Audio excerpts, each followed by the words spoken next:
जय हिंद मित्रांनो, लोकसेवा लॅबमध्ये आपले स्वागत आहे. काही दिवसापासून कॉन्ट्रोवर्सी चालू आहे UGC गाईडलाईनची आणि माननीय सुप्रीम कोर्टाने याच्यावर स्टे आणलेला आहे. तर आपण तेच बघणार आहोत की आजच्या आर्टिकलमध्ये आपण तेच बघणार आहोत की UGC काय असतं, डिटेलमध्ये बघू. Equity committee, equal opportunity centre हे वगैरे काय असतं, UGC गाईडलाईन कोणची दिली आणि हे दोघंजण कोण होते, ह्या तिघंजणी कोण होत्या. थोडा सोशोलॉजीचा कन्सेप्ट बघू. तुमचं ऑप्शनल काय मला नाही माहिती. उत्तर भारत महाराष्ट्रामध्ये काय फरक आहे ते बघू. आणि ह्या आर्टिकलवर सोपी शब्दामध्ये, म्हणजे पहिले मराठी नंतर इंग्लिश, बायलँग्वेज, तुम्ही आन्सर मराठीत पण लिहू शकता, इंग्लिशमध्ये पण लिहू शकता. असे 20 पॉईंट काढलेले आहे मी, तर ते आपण मेन्समध्ये यूज करू शकतो. हा प्रश्न विचारू शकता तुम्हाला मुख्य परीक्षेत. GS1मध्ये GS1 सोसायटीचा जो कन्सेप्ट आहे एसेमध्ये लिहू शकतो आणि सोशोलॉजी ऑप्शनलमध्ये हा लिहू शकतो UGC गाईडलाईनचा. तर सुरुवात करूया मित्रांनो.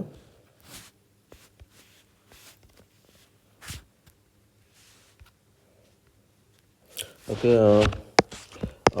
डॉक्टर विवेक कोरडे सरांनी लिहिलेलं आहे, शिक्षण विषयक जाणकार आहे ते.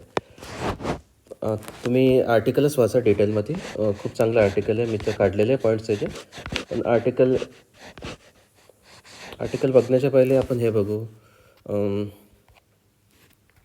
ॲक्च्युली सोशोलॉजीचा कन्सेप्ट आहे. सोशोलॉजीमध्ये ही डायग्राम काढावी लागते आम्हाला.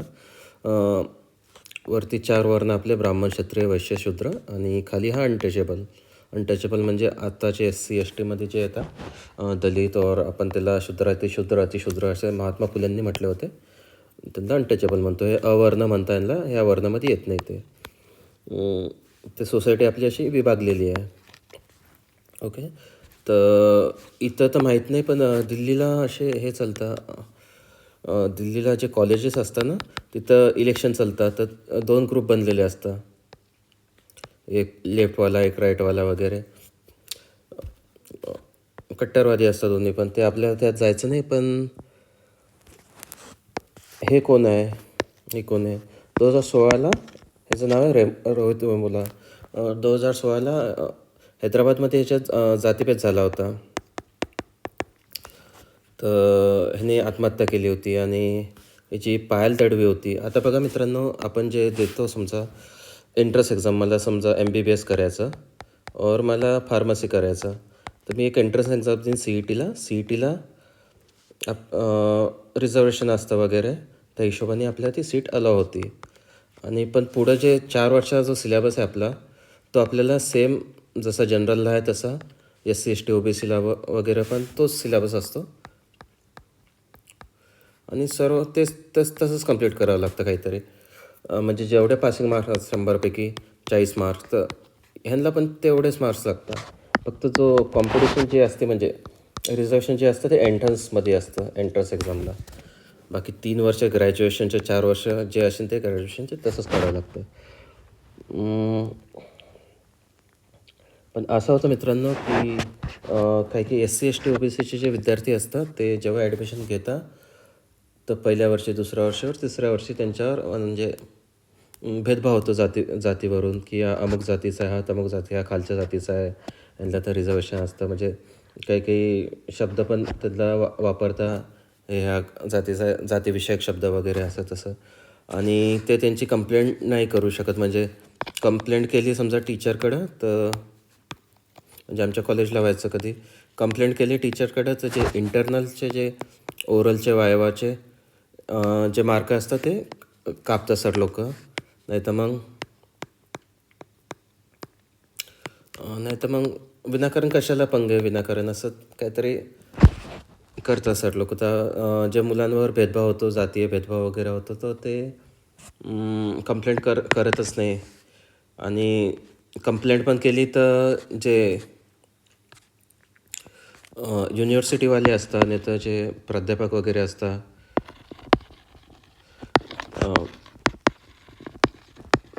ते कंप्लेंट घेत नाही. और ते पर्सनल मॅटर आहे, म्हणजे आपसातलंच भांडणे वगैरे, इतकं काही हे नाही. कारण की कॉलेजची जी इमेज असते ती मलिन होती त्यांनी, तर ते घेत नाही कंप्लेंट वगैरे. त्यासाठीच हे आर्टिकल आहे. आणि एक आता हे इथं सांगितलं तुम्हाला त्याचा पॅरामिड कसा असतो, ब्राह्मण, क्षत्रिय, वैश्य, शूद्र आणि अनटचेबल. पण आपला जो महाराष्ट्र आहे मित्रांनो हा थोडा वेगळा आहे. म्हणजे सोशल रिफॉर्म मुवमेंट ज्या आल्या होत्या आपल्याजवळ, म्हणजे महात्मा फुलेंनी आणल्या होत्या आणि छत्रपती शिवाजी महाराजने 18 पगड जातीचे मावळे जमा केले होते आणि स्वराज्य निर्माण केलं होतं. स्वराज्य, स्वतःचे राज्य. ओके. राजश्री शाहू महाराजने पण बाबासाहेब आंबेडकरांना शिष्यवृत्ती दिली होती. एक कांबळेला जो दलित होता त्याला चहाची दुकान उघडून दिली. तिथं ते स्वतः पण चहा प्यायला जायचे. खूप जणांना त्यांनी निवडलं होतं ऑफिसच्या कामाला. महात्मा फुलेंचे मित्र सगळे ब्राह्मण वगैरे होते. आणि टिळकांचे जे पुत्र होते, जेव्हा बाबासाहेब आंबेडकर संस्था काढणार होते तर आपल्या घरातच त्यांनी संस्था काढण्यासाठी जागा दिली होती. पण त्याच्या अगोदरच त्यांचे देहांत झाले होते. सावरकर पण अस्पृश्यतेला मानायचे नाही. तर म्हणजे आपला महाराष्ट्र काही वेगळा आहे मित्रांनो. इथं सगळे म्हणजे मिक्स चालतं. जे पण चालतं ते उघडपणे तर नाही चालत असेल मला माहीत नाही. पण बाकीच्या राष्ट्रापेक्षा उत्तर भारत झाला, महाराष्ट्र झाला, हे महाराष्ट्र खूप वेगळा आहे मित्रांनो. ही जी काळी माती वेगळी आहे आपली. उत्तर प्रदेशमध्ये सोशल रिफॉर्म मुवमेंट हे जे होते आपले ते आलेच नाही एवढे ह्या प्रमाणात. तर तिथं अजून पण जातीभेद वगैरे हेच चालू असतं. आता जी UGCची गाईडलाईन आली होती मित्रांनो, तर सगळ्यात जास्त विरोध उत्तर प्रदेशमधूनच होत होता. उत्तर प्रदेश, बिहार त्या जागी होत होता. ओके. तर ही गाईडलाईन काय होती आपण बघू एकदा. ते होतं विद्यापीठे व विद्यालयातील नवीन मार्गदर्शक तत्त्वे जारी केले आहे. ओके. गाईडलाईन नवीन आलेली आहे. हा ॲक्ट वगैरे काही नाही, हा बिल पण नाही. ओके. कॅम्पसमध्ये भेदभाव थांबवणे याचा उद्देश आहे. समान संधी भेदभावाकडे विशेष केंद्र स्थापन करणे. बघू आपण. जात, लिंग, धर्म, अपंगत्व ह्याच्या आधारावर भेदभावात बंदी आहे आणि नियम मोडणाऱ्या संस्थांवर कारवाई होऊ शकते. संस्थांवर लक्षात ठेवा शकता. हे काहीतरी आहे त्याचं. प्रत्येक संस्थामध्ये, युनिव्हर्सिटीमध्ये, कॉलेजमध्ये एक इक्वल अपॉर्च्युनिटी सेंटर स्थापन करावं लागेल आणि इक्विटी कमिटी EC आपण म्हणू त्याला, की जे पण तक्रार वगैरे करायचे असल्या ते इक्विटी कमिटीकडं करावं लागेल तुम्हाला. आणि 24 घंट्यामध्ये ॲक्शन घ्यावं लागेल. 15 दिवसात तो जे मॅटर आहे सॉल्व करायला लागेल. असं खूप चांगलं होतं म्हणजे हे. पण त्याचं अफवा खूप उडाली त्याची आणि जेव्हा बॅन आलं, म्हणजे स्टे आणलेला आहे, बॅन नाही आलं. तर काय होतं आहे, तर promotion of equity in higher education UGCने आणलेले आहे. पिढ्यानपिढ्या भेदभाव, अपमान व मानसिक छळ सहन करण्यात दलित, आदिवासी, OBC समाजासाठी हे आणलं होतं समजा. आणि तेच विशेषतः अनुसूचित जाती, जमाती आणि इतर मागासवर OBC पण ह्याच्यात. हे सगळ्यात SC/ST कायदा जो ॲट्रॉसिटी ॲक्ट आहे तो फक्त SC/STसाठीच आहे. पण हे जे गाईडलाईन आणली होती त्यामध्ये OBC पण सॉरी तब्येत खराब आहे, OBCसाठी पण आणलेली आहे त्यांनी. म्हणजे सपोज कोणी आपल्याला तेली समाजावर ते काय म्हटलं, तेली असं वगैरे, तर त्याच्यावर पण तुम्ही ॲक्शन घेऊ शकता वगैरे असं. सगळ्यात मेन पॉईंट याचा असं आहे मित्रांनो, की विशेषतः SC अनुसूचित जाती, जमाती, इतर मागासवर्गीय विद्यार्थ्यांसाठी स्वतंत्र व प्रभावित तक्रार निवारण व्यवस्था उभारण्याचे स्पष्ट तरतूद ह्याच्यात आहे. जाती, अपमान, मानसिक छळ आणि शैक्षणिक अडथळे आणि भेदभावाच्या तक्रारींची वेळीच नोंद, चौकशी, निष्काळजी प्रक्रिया पारदर्शी हे काहीतरी आहे मित्रांनो. हे इम्पॉर्टंट आहे, सगळ्यात इम्पॉर्टंट आहे. संस्थापक जबाबदारीची स्पष्ट मांडणी. पहिले काय व्हायचं की जे कुलगुरू कुलगुरूने तर प्राध्यापकांकडे तक्रार जायची, तर ते आपसातलं मॅटर आहे, जातीवरून मॅटर आहेच नाही, ते मुलं आपसात कारण त्यांची इमेज, कॉलेजची इमेज मलिन व्हायची, तर ते इतकं नाही करायचं. पण आता डायरेक्ट कुलगुरू प्राचार्य या नियमांच्या अंमलबजावणीची थेट आणि वैयक्तिक जबाबदारी आहे. पहिले प्रशासनाला माहिती नव्हती, तक्रार औपचारिक नव्हती वगैरे, असं कारण देता येणार नाही यांना. आणि हे कधी नाही केलं त्यांनी, तर नियमांचे उल्लंघन केलं तर UGCकडून कठोर प्रशासकीय कारवाई केली जाऊ शकते. संस्थेचे अनुदान रोखणे, नवीन अभ्यासक्रमांना विभागांना मान्यता नाकारणे आणि वारंवार हे उल्लंघन केलं तर UGCची मान्यता रद्द होऊ शकते. म्हणजे एखाद्या संस्थेमध्ये और शिक्षण संस्था आहे, कोणची तरी शिक्षण कॉलेज, तिथं वारंवार असेच खबर येतात की भेदभाव झाला तर त्याची भविष्यात ते मान्यताच रद्द होऊ शकते. ओके, अनुदान रोखलं जाऊ शकतं आणि नवीन अभ्यासक्रमाला पण ते एक्सपांड करायचं असलं कोणा कॉलेज की नवीन सिलेबस नवीन आणायचा विषय वगैरे येते तर ते पण मान्यता नकारू शकते UGCच्या हातात आहे. ते एक चांगलं होतं, म्हणजे जबाबदारी करायची, म्हणजे अकाउंटेबिलिटी म्हणतो आपण इंग्लिशमध्ये त्याला. ओके, दलित, आदिवासी, OBC विद्यार्थ्यांचे मानसिक छळ, बहिष्कार, संस्थात्मक भेदभावच्या तक्रारी सातत्याने समोर येत आहे. आणि परीक्षातील अन्यायकारक मूल्यमापन. तुम्हाला माहिती आहे का मित्रांनो, जे पण UPSCचे इंटरव्ह्यू जे असतात समजा, तर काही असे म्हणजे डेटा आलेला आहे, तो मी नाही सांगत, आणि पार्लमेंटमध्ये पण हा मुद्दा गाजला होता की SC आणि STच्या स्टुडंटला मेन्समध्ये चांगले मार्क असूनसुद्धा इंटरव्ह्यूमध्ये कमी मार्क दिले, त्यामुळे त्यांची रँक हुकली आणि त्यांना आलं नाही. ते जनरलचे जे विद्यार्थी होते, जनरल कॅटेगरीचे, त्यांना मेन्समध्ये कमी होते पण त्यांना इंटरव्ह्यूमध्ये जास्त मार्क्स दिले, त्यांची रँक आली वगैरे. असं खूप विद्यार्थ्याकडे, मॅक्झिमम विद्यार्थ्यासोबत असंच झालेलं आहे. तर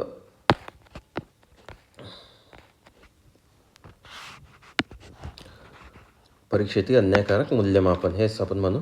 आणि वसतिगृहातील दुजाभाव, म्हणजे हॉस्टेलमध्ये पण असंच होतं मित्रांनो. कास्टनुसार ग्रुप असतात. प्राध्यापकातून मानसिक दबाव. आमच्या कॉलेजला पण तसंच व्हायचं. प्राध्यापक म्हणजे जे टीचर लोक होते प्रोजेक्टसाठी वगैरे, ते कोणते अप्पर कास्टचे असले कधी आणि डॉमिनंट कास्टचे असले तर ते जे दुसऱ्या जातीतल्या विद्यार्थ्यांवर मानसिक दबाव आणायचे वगैरे झालेलं आहे आमच्यासोबत पण. मात्र अनेकदा संस्था बघायची भूमिका घेत राहिल्या. तक्रार नोंदून न घेणे, चौकशी लांबवणे, हे वैयक्तिक मतभेद आहे असं सांगून प्रकरण झाकणे, पुरावा नाही म्हणून पाठ फिरवणे. म्हणजे पहिले असंच व्हायचं की आपसातला मॅटर आहे, चालू आहे का चौकशी वगैरे, तक्रारच लिहून नाही घ्यायचे वगैरे. पण आता तसं नाही आहे.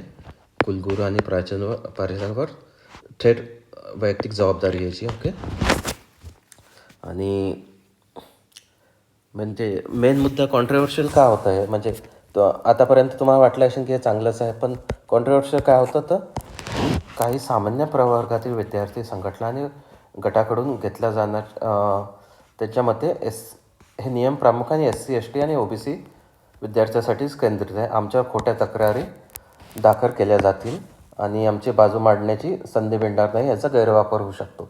जसा SC, STचा ॲट्रॉसिटी ॲक्टचा गैरवापर आहे मित्रांनो, तसाच फ्युचरमध्ये याचा गैरवापर होऊ शकतो.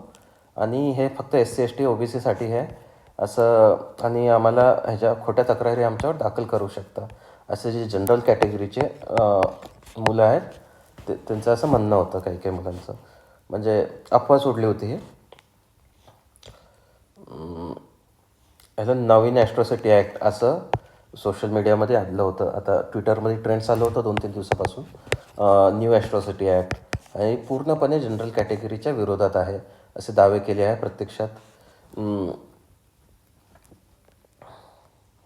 प्रत्यक्षात असं नाही मित्रांनो. हे नियम गुन्हेगारी कायदे नाही आहे आणि पोलीस कारवाई होऊ नाही शकत ह्याच्यावर. फक्त हे संस्थात्मक तक्रार निवारण, प्रतिबंधात्मक प्रिकॉशनरी म्हणतो आपण त्याला, असं प्रिव्हेंटिव्ह म्हणतो आपण त्याला, असं काहीतरी आहे. ते संस्थामध्येच तक्रार होते आणि त्यांची जबाबदारी असते की पुढे असं नाही व्हायला पाहिजे. ओके, आणि SC, ST ॲट्रॉसिटी ॲक्ट 1989 हा कठोर आणि दंडात्मक कायदा आहे. तो थेट व्यक्ती व गुन्हेगारी जबाबदारी निश्चित करतो.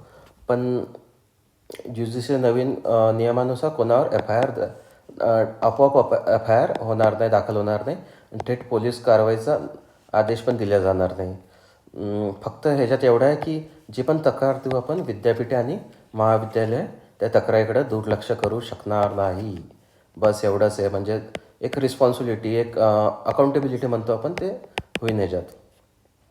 आणि ते कधी संस्था अपयशी ठरल्या, युनिव्हर्सिटी अपयशी ठरली तर प्रशासकीय शिक्षा काय होईल त्यांना तेच दिलेलं आहे ह्याच्यात. आणि कोणत्याही एका वर्गाविरोधात नाही आहे, फक्त जनरल कॅटेगरीच्या विरोधात हे काहीच नाही आहे. ती अफवा उडली होती असं त्यांचं म्हणणं आहे. UGC नवीन नियम दलित, आदिवासी आणि OBCच्या भीतीविना शिक्षण घेता येईल यांना. आणि भेदभावाच्या तक्रारी केवळ वैयक्तिक पातळीवरच अडकून न राहता संस्थात्मक दबावाखाली दाबल्या जातील अडकून राहता आणि कधी कधी भेदभावाच्या तक्रारी या केवळ वैयक्तिक पातळीवर अडकून राहता आणि संस्थात्मक दबावाला दाबल्या जातात. पण आता असं नाही होणार, कारण कुलगुरू आणि प्राचार्याची जबाबदारी राहील आहे तक्रार निवारण. आणि हे पहा मित्रांनो, हे आता तुम्ही म्हणजे पूर्ण आर्टिकल काहीच कामाचं नसतं मित्रांनो. हे जे असतं ना, काही काही शब्द आपण मेनसाठी डायरेक्ट वापरू शकतो, इथून कॉपी पेस्ट डायरेक्ट करू शकतो. मुळात हे नियम मूलभूत तत्व अधोरेखित करता शिक्षण ही केवळ गुणांची किंवा स्पर्धेची लढाई नसून समान संधीचे व्यासपीठ असलं पाहिजे. ओके, शिक्षण हे फक्त गुण किंवा स्पर्धा नाही, पण समान संधीचे व्यासपीठ असले पाहिजे. हे वापरू शकता तुम्ही एस एला, जी एसमध्ये. म्हणजे मेन्समध्ये काय होतं मित्रांनो, सगळ्यांना सेम मार्क असतात मित्रांनो, सगळे सेम लिहितात इंटरबॉडी कन्क्लुजन.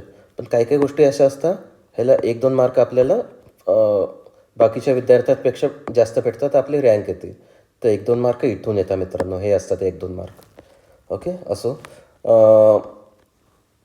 शेवटी जो लेखक आहे ते इथं टीका करता सरकारवर, की हे आताच का बरं आलं, म्हणजे राजकीय पार्श्वभूमी कोणत्या उद्देशाने आणले गेले, की हे नियम खरोखर सामाजिक न्याय प्रस्थापित करण्याच्या हेतूने बनवले आहे का? जर सरकारचा उद्देश शैक्षणिक समता आणि मानवी प्रतिष्ठेचे रक्षण करण्यात असेल तर नियमांची अंमलबजावणी पारदर्शक, संतुलित आणि सर्वांच्या विश्वासात पात्र असली पाहिजे. फक्त राजकीय ध्रुवीकरण, पोलरायझेशन म्हणतो आपण त्याला, समाजात तणाव निर्माण करून देण्यासाठी, निवडणुकीचा फायदा करून मिळवण्यासाठी तर शिक्षण असं कधी असेल सरकारचा हेतू, तर हा हेतू शिक्षण व्यवस्थेसाठी घातक जाऊ शकतो. ओके, लेखक शेवटी म्हणतो की खरंच म्हणजे सामाजिक न्याय प्रस्थापित करण्यासाठी आणलेले आहे का हेच, का राजकीय ध्रुवीकरणासाठी, तणाव निर्माण करून जे निवडणुका आहे वगैरे त्यामध्ये फायदा करण्यासाठी आणलेला आहे, ते स्पष्ट करा. आणि जे पण स्टे आणलेलं आहे सुप्रीम कोर्टाने, तर त्यामध्ये काही काही गोष्टींची डेफिनेशन, व्याख्या जे म्हणतो ना आपण, ती क्लिअर नव्हती, म्हणजे पारदर्शकता नव्हती. त्याच्यामुळं अजून म्हणजे कॉन्ट्रोवर्सी झाली, म्हणजे अजून अफवा उडली की हे जनरल कॅटेगरीच्या विरोधात आलेलं आहे बिल आहे. शेवटी लेखक म्हणतो की प्रत्यक्ष अंमलबजावणीतून सरकारच्या पुढील कृतीतून मिळणार आहे. या प्रश्नाचे उत्तर केवळ नियमांच्या कागदावर नाही, तर त्याच्या प्रत्यक्ष अंमलबजावणीतून आणि सरकारच्या पुढील कृतीतून मिळणार आहे. फक्त कागदावरच नियम न बनवता सरकार कशी अंमलबजावणी करते आणि पुढची स्टेप काय घेते सरकार, त्याच्यावरच डिपेंड आहे. त्यांचे पॉईंट, आता हे फक्त आर्टिकल डिस्कस केले, जे पॉईंट खूप चांगले काढलेले मित्रांनो, सोपी शब्दामध्ये पॉईंट वाचून घ्यायचं तुम्ही, आपण डिस्कस पण करू. पण हे इंट्रो होतं, ही बॉडी होती आणि हे कन्क्लुजन होतं. आपण इंट्रो, बॉडी, कन्क्लुजन हे वापरू शकतो. इंट्रोमध्ये हे लिहू शकतो, बॉडीमध्ये हे जे पॉईंट्स लिहू शकतो, आणि कन्क्लुजनमध्ये हे तुम्हाला हे सांगितलं शिक्षण हे केवळ गुणांची वगैरे ह्याने. माझ्या मते तर ज्या शिक्षण संस्था असतात मित्रांनो, ते ब्राह्मण, क्षत्रिय, वैश्य या ग्रुपच्या असू शकतात, आणि शूद्र आणि अनटचेबलच्या खूप कमी शिक्षण संस्था असू शकतात. तर जी जबाबदारी आहे, समजा कुलगुरू आणि प्राचार्यावर थेट जबाबदारी आहे. असं न केल्यास त्या संस्थेची मान्यता, अनुदान रोखू शकता, नवीन अभ्यासक्रमाला मान्यता नाकारणं आणि त्या संस्थेची मान्यताच रद्द करणं असं होऊ शकतं. तर असू शकतं हे त्याच्या अगेन्स्टमध्ये असू शकतं, सपोज जे संस्थेचे जे मालक वगैरे आहे, जे ट्रस्टी वगैरे आहे ते. आणि अफवा उठलेली आहे की हे अफवा आणि गैरसमज, सोशल मीडियामध्ये खूप अफवा आणि गैरसमज उडले की UGC विरोधात आहे जनरल कॅटेगरीच्या. तुम्हाला काय वाटतं मित्रांनो, एकदा कमेंट करा खाली. ओके, बाकी जे डिस्कस केलं होतं तेच आहे मित्रांनो. मी परत एकदा हे करतो, तेच शिक्षण संस्था भेदभाव रोखण्यासाठी, विद्यार्थी सुरक्षितता सुनिश्चित करण्यासाठी, आणि अनेकदा सामाजिक एकटेपणा, पूर्वग्रह, आधारच्या अभावाचा सामना करावा लागतो. Social isolation, biasness, lack of support. Okay, नियम बघितले. केवळ नियम बनवणं पुरेसं नसून प्रभावी अंमलबजावणी प्रामाणिक अंमलबजावणी अत्यंत महत्त्वाची आहे. विद्यार्थ्यांचा विश्वास कमी होतो कारण संस्थेकडून तक्रारींकडे दुर्लक्ष केले जाते वगैरे. समित्या कागदावरच असतात, प्रत्यक्षात विद्यार्थ्यांना मदत करत नाही. आणि प्रतिशोध किंवा शैक्षणिक नुकसानाच्या भीतीमुळे विद्यार्थी तत्काळ करण्यास घाबरतात. सपोज माझ्या टीचरने समजा माझ्यासोबत जातीय भेदभाव केला तर मी त्यांच्यावर थोडी तक्रार करू शकतो, कारण ते माझे इंटरनल ओरल वायवाचे जे मार्क आहे ते रोखून ठेवू शकता वगैरे, अजून त्रास देऊ शकता. एक्झाम्पलसाठी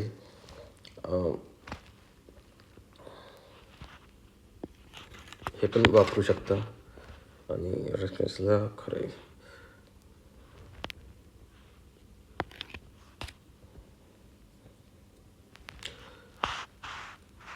समानता केवळ घोषणेमध्येच न राहता संस्थाच्या दैनंदिन संस्कृतीचा भाग बनले पडणे.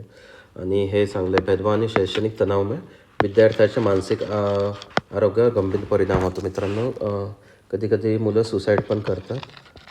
सध्या झाले होते सुसाईड, त्यामुळेच गाईडलाईन आणली होती. आणि त्यामुळे त्याला आधार व्यवस्थेला सपोर्ट सिस्टम म्हणतो, असं कोणीतरी जे आपल्याला मार्गदर्शन करू शकतं. ओके.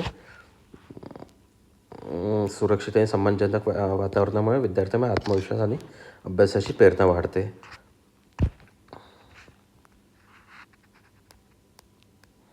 मजबूत समुपदेशन आणि मार्गदर्शन पद्धती, strong counselling and mentoring system मानसिक आणि शैक्षणिक अडचणी मात करता मदत करते. बाकी शिक्षण संस्था विद्यार्थ्यांनी शैक्षणिक प्रगती आणि त्यांचा सन्मान आणि सुरक्षितही जपली पाहिजे. तेच इम्पॉर्टंट हे आर्टिकलच आहे मित्रांनो. हेच आर्टिकल जे आपण डिस्कस केलं वगैरे. आणि बाकी मी त्याचं हे काढलं होतं, पॉईंट्स काढले होते, 20 पॉईंट काढले होते. पण तुम्ही आर्टिकलच वाचा मित्रांनो, आपण सोपी शब्दात सांगितलं. परत एकदा डिस्कस करू. UGCची गाईडलाईन आली होती सुप्रीम कोर्टाने, याच्यावर स्टे आणलेला आहे. का बरं स्टे आणलेला आहे तर काही अफवा उडल्या होत्या, गैरसमज झालं होतं की हा जनरल कॅटेगरीचे जे मुलं आहे त्यांच्या हे विरोधात आहे, की आमच्यावर खोट्या तक्रारी करणार आणि तक्रारीचा गैरवापर होऊ शकतो, अशी भीती समाजामध्ये फेडली होती. हा नवीन ॲट्रॉसिटी कायदा आहे वगैरे.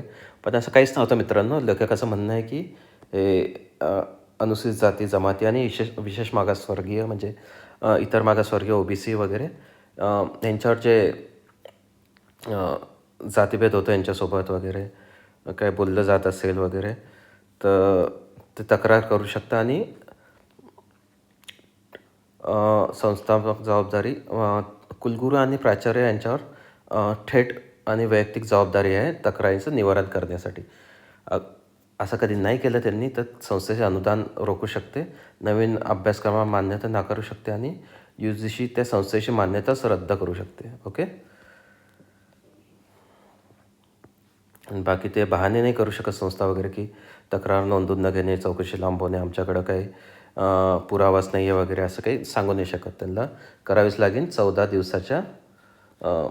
15 दिवसाच्या आतमध्ये मॅटर सॉल्व करायला लागेल आणि तक्रार ॲक्शन घेणं चालू करायला लागेल 24 घंट्याच्या आतमध्येच. आणि इक्विटी कमिटी आणि इक्वल ऑपॉर्च्युनिटी सेंटर हे बनवावं लागेल तक्रारीसाठी. तर इक्विटी कमिटीमध्ये तक्रार करू शकतो आपण. ओके. बाकी गाईडलाईन पाहिली होती, विशेष केंद्र स्थापन करणे, जात लिंग धर्म अपंगत्व याच्यावर नियम भेदभाव नाही करू शकत वगैरे. ही केस स्टडी पाहिली होती आपण, रोहित वेमुला, डॉक्टर पायल तडवी. डॉक्टर पायल तडवी 2019ला यांनी सुसाईड केलं होतं. आणि ह्या 3 मुली होत्या, भक्ती मेहरे, हेमा आहुजा, अंकिता खंडेलवाल. ह्यांनी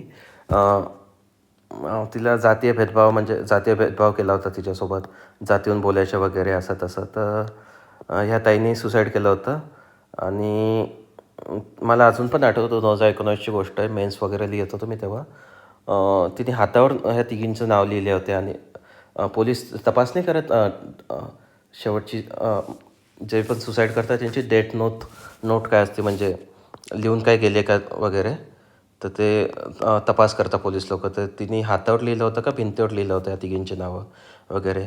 शेवटी सुप्रीम कोर्टमध्ये हायकोर्टमध्ये केस चालली आणि या तिघींना पण अनुमती दिली कोर्टाने की ते त्यांचं शिक्षण कंप्लीट करू शकता वगैरे, असं काहीतरी इश्यू होता. मी मधात वाचत होतो. ओके. मग हे सोशॉलॉजीमध्ये पाहिलं आपण, वर्ण काय असतं. आणि आपलं महाराष्ट्र बाकीच्या ह्यांच्यापेक्षा वेगळा कसं काय आहे ते सांगितलं तुम्हाला, आणि भेदभाव कसा होतो कॉलेजमध्ये वगैरे ते सांगितलं. यू पी एस सीच्या पॅनलमध्ये पण म्हणजे इंटरव्ह्यूमध्ये पण भेदभाव होतो वगैरे, कमी मार्क भेटतं S C S T O B सीला. बाकी बघितले यू जी सी आणि हे पॉईंट्स बघितले आपण. पॉईंट्स इतके इम्पॉर्टंट नाही, तेच इम्पॉर्टंट आहे. आपण जो डिस्कस केलं ते वापरू शकता तुम्ही. आणि प्लीज प्लीज प्लीज हे लिहा, मी इव्हॅल्युएशन करून देतो, मी चेक करून देतो. इंग्लिशमध्ये लिहा नाही तर मराठीत लिहा. हा 150 शब्दामध्ये लिहायचा, नाही तर 250 शब्दामध्ये. मला तर वाटतं आपण 150 घेतले आपण, 150चे. आता हे लिहा तुम्ही 250 शब्दाचा. जुजीच्या मार्गदर्शक तत्वामुळे शिक्षण संस्थेमध्ये समानता आणि सामाजिक न्याय कसा प्रस्थापित होऊ शकतो चर्चा करा. ओके, डिस्कस करायचं आहे तुम्हाला. U C guideline can help establish equality and social justice in education. GS1मध्ये येऊ शकतो सोसायटीचा पार्ट, एसएमध्ये पण, आणि सोशोलॉजीमध्ये पण आपण यूज करू शकतो याचा. बाकी थँक्यू. प्लीज सबस्क्राईब करा, लाईक करा, शेअर करा, आणि आन्सर लिहा आणि टेलिग्रामवर पाठवा प्लीज.